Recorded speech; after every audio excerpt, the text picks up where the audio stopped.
We're complicated beings, often preoccupied with others' opinions of us, yet we sometimes feel invisible. This contradiction can be perplexing and anxiety-inducing. Reflect on times you fretted over a conversation. Did you say the right thing? Did they like you? Were you judged harshly? These worries can consume our thoughts. Many of us harbor insecurities, fearing rejection. We doubt our intelligence, looks, charm, wealth, humor, or overall worth. We imagine others scrutinizing our flaws, judging us as harshly as we judge ourselves. But here's a liberating truth. These concerns stem from a false belief. We assume others pay us much attention, but that's rarely the case. In reality, no one cares about us as much as we think. This may sound harsh, but it's actually positive news. It means you can worry less about others' opinions.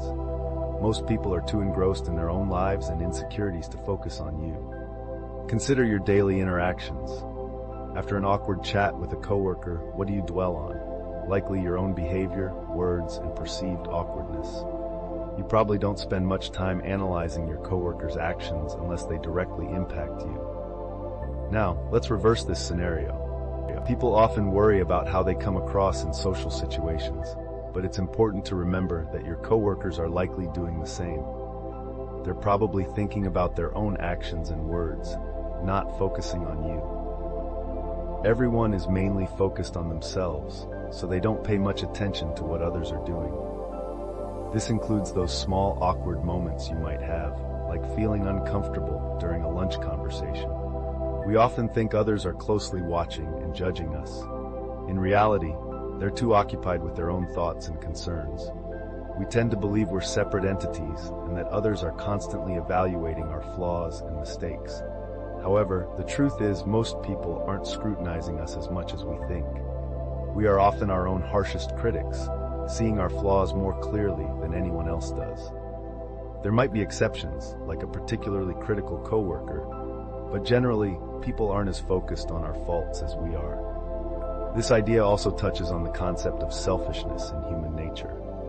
It suggests that even when we do seemingly selfless things, there's still an element of self-interest involved. This isn't necessarily bad, it's just how we're wired. When we do something nice for someone, we often feel good about ourselves. This satisfaction or happiness we get from helping is a kind of selfish benefit. If helping someone makes you feel good and they also benefit, it creates a win-win situation. When both sides gain something positive from an interaction, it's generally a good thing. This kind of mutual benefit can be a healthy foundation for relationships and social interactions. We're all flawed, and that's okay. It's time to be more accepting of ourselves and others. Let's acknowledge our imperfections without harsh criticism. From childhood, we're wired to seek approval from those around us. This conditioning is powerful, almost like a psychological drug. When we receive praise or appreciation, it triggers a positive emotional response. This good feeling is so pleasing that we naturally crave more. As kids, parental or teacher praise makes us feel great. We start to adapt our behavior to keep getting this approval. The issue? It often comes with an underlying fear of rejection. This cycle of seeking approval and fearing rejection shows our worries about others' opinions. When we do something we think will please others and it does, we feel validated. But when we don't get the approval we seek, negative emotions surface. These feelings can seem like withdrawal symptoms, as if we're missing something vital. Rejection can feel like a severe blow, not just lacking positive reinforcement, but facing negative feedback. To break free from this cycle, we need a conscious effort.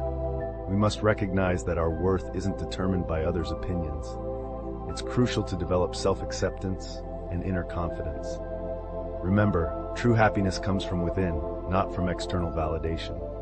Start by acknowledging your strengths and accepting your weaknesses. Be kind to yourself and others. Practice self-compassion and focus on personal growth rather than perfectionism. Surround yourself with supportive people who appreciate you for who you are. We often find ourselves tied to the need for approval. To break free, we must first become aware of this desire. By observing it without reaction, we can understand its nature. This non-reactive observation is a powerful tool. It's eye-opening to notice how much of our thoughts and actions stem from wanting others to like us. For many, this realization can be quite shocking. The next step is to consciously choose not to act on these impulses. This part is challenging because these impulses are deeply rooted. However, it's crucial to understand that the approval we might gain isn't always genuine. It's often a response to our visible neediness rather than true appreciation. Adopting the mindset that no one cares about you isn't meant to be taken literally. Instead, it's a tool to free yourself from the constant need for external validation. This detachment doesn't mean becoming indifferent to others. The ultimate reward of this process is freedom and authenticity. When you're no longer dependent on others' approval, you can make choices that reflect your true self. You're no longer confined by societal expectations. This journey towards freedom and authenticity isn't easy. It requires introspection, awareness, and a willingness to face discomfort. But the outcome is a life lived with genuine self-expression and inner peace. I sincerely hope this video touches you in a meaningful way. If it does, please share it with others. Your likes and comments help us spread our message. Have a fantastic day ahead.